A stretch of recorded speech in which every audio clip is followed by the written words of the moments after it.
911, where's your emergency? 731 traffic crash, Catlett and Eustis. Fully involved.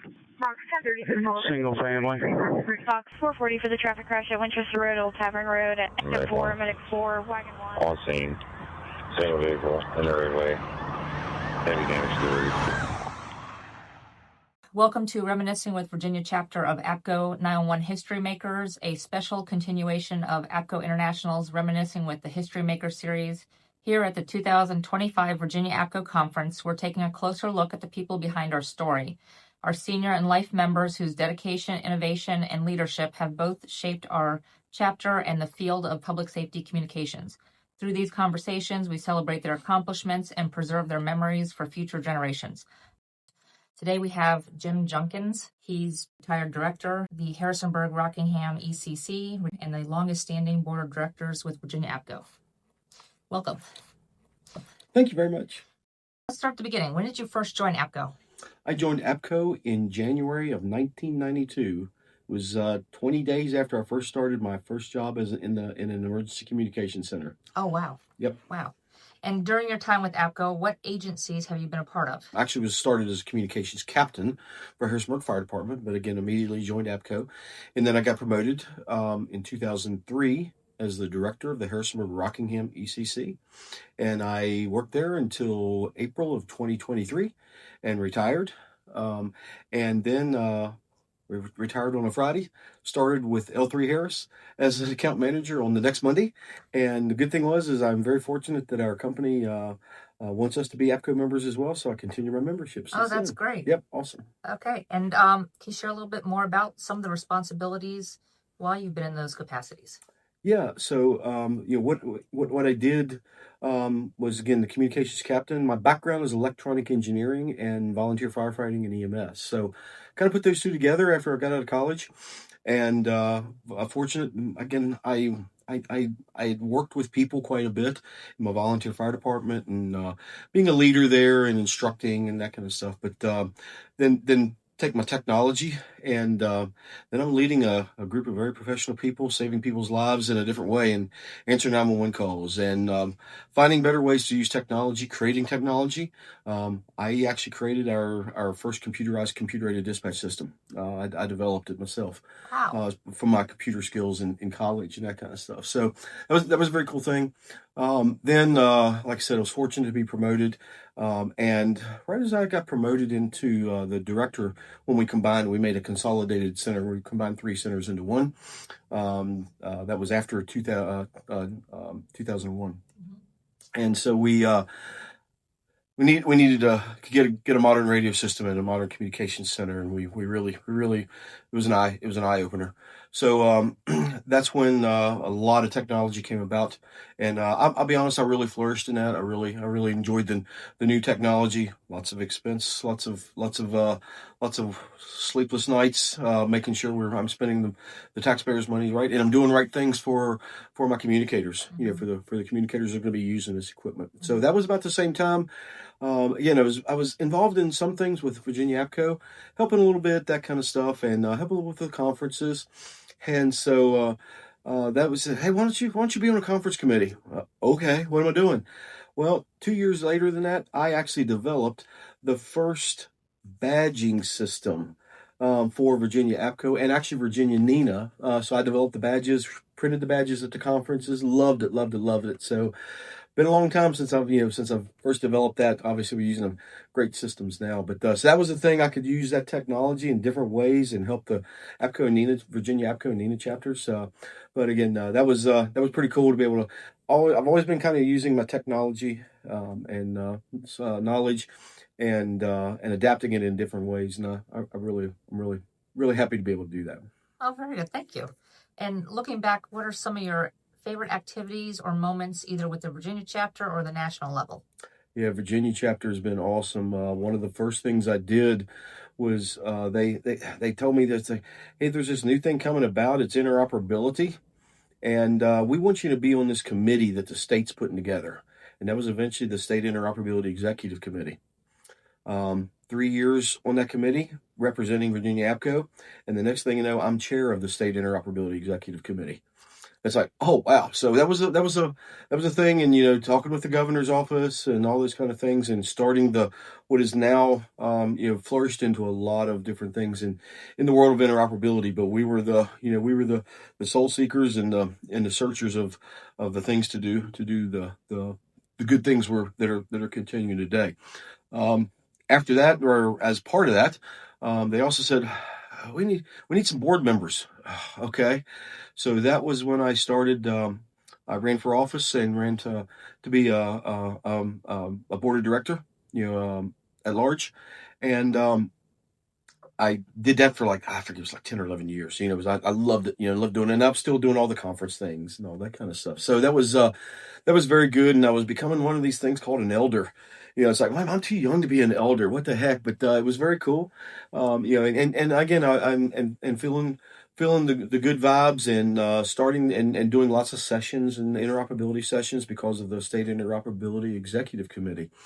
The only thing I didn't do, and I wish I could have, but I couldn't, was run through the offices, and because some of the other people's like, man, you need to run, go through and this and that and the other. And I said, I think I would have been a great person. That was something that, quite honestly, my bosses in my locality said, nah, you got enough things going on. Let's make sure that you don't, take away from your responsibilities at our locality. And I agreed with it. I think I was fine. So that, in hindsight, that would have been one thing that I would have liked to have done. But like I said, I still think I try to do good things for the chapter, for the conferences. Like I said, I just I've, for golly, Ned, probably the last 8 or 9 years, taught a 2, 3, 4 day pre-conference communications class.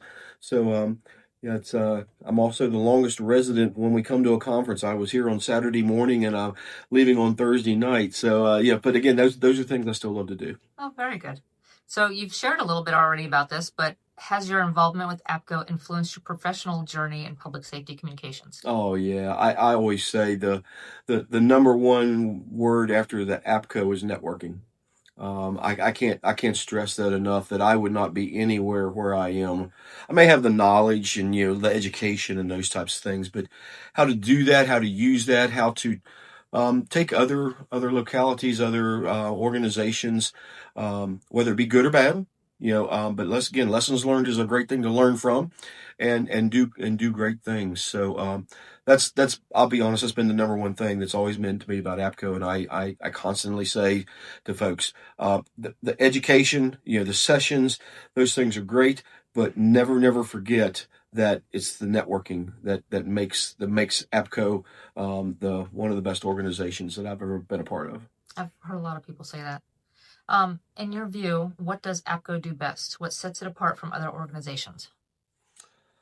I think the strong organizational structure, their long-term vision to you have the capabilities to learn so much, but not get too fractured in ways that you can't stay within a lane. You find a lane, and you find great things that you specialize at, whether it's the human side of it, whether it's the technology side of it, whether it's the operations side, whatever it may be.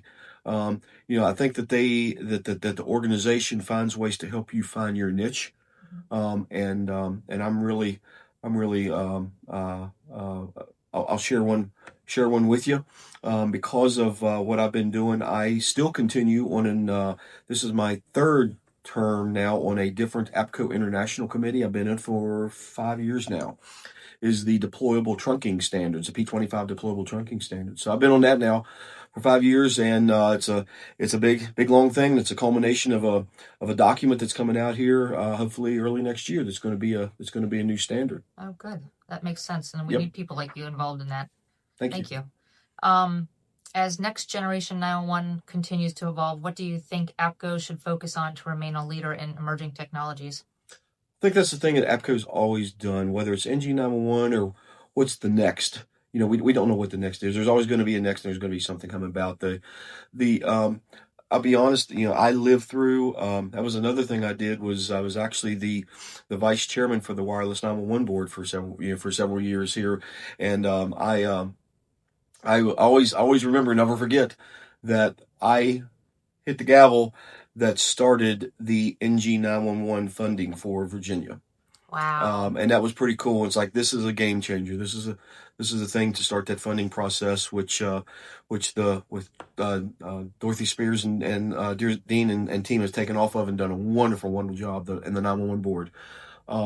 I think those things are APCO's forte in looking forward, but never looking so far forward that they don't forget that people can't keep fast pace. All the localities and agencies can't always necessarily do that fast pace.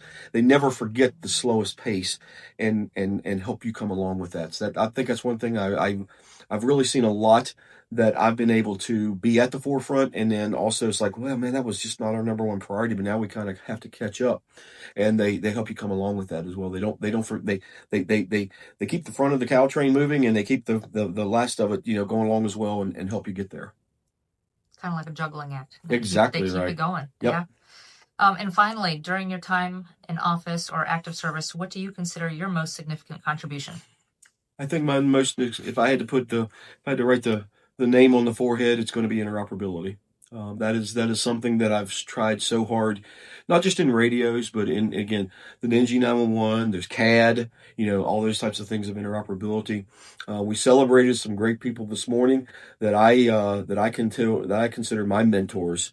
Bill Hobgood was one that truly helped me. Joanne Monroe was truly helped me in when I was going through CALIA accreditation. All those types of things are, whether it's human interoperability, technology interoperability, or operations type of thing. I really feel that my strong point is helping other people with interoperability, and learning how to adapt, to overcome, and to and make systems of systems work together. I wanted to ask about the radio cache. How can you share about your involvement with that? Because I think that's really been important for Virginia as well. Yeah, I am again, it's gone by so fast. But I'm kind of considered the grandfather of the radio cache. I'm the one around. I still look around, and I'm the original person that's left. So we started that as part of actually the State Interoperability Committee when I was chair. I wasn't chair, but the first year. And we had this initiative to help Virginia become better interoperable in radio communications, and that was a big initiative. And I'll be honest, I was not wild about. We were going to put some money out there for localities if they wanted to have these regional teams of radio cache of equipment. And I was not wild about that. I thought there was a little bit too much for us to take on. And I'll be honest, my county fire chief in Rockingham County says, "We got to do this, Jim." And I said, "Okay, we'll do it." And we never looked back. And so Harrisonburg-Rockingham, along with Fairfax and Chesapeake, Hampton, made three teams work. And that's been probably one of the biggest things that's advanced interoperability in Virginia for the funding that was available. And that was just a matter of fact. You can't, you don't have unlimited funds. And so I think that's been one of the most successful programs, continues to be a very successful program. I'm very proud of it. I still continue to be on the team. I was the program manager when I was at Harrisonburg-Rockingham, so when I retired, I came off that. But again, still part of the team, and I'm still part of the cadre of instructors that go out and teach communications unit classes. So love it, love it, love it. I would, I'm not paid for it, and I will do it till the day I die. Well, thank you very much. We appreciate all your time and effort and energy, and I really enjoyed the 0 to COMEL. Absolutely. Great. Thank you for attending. Thank you.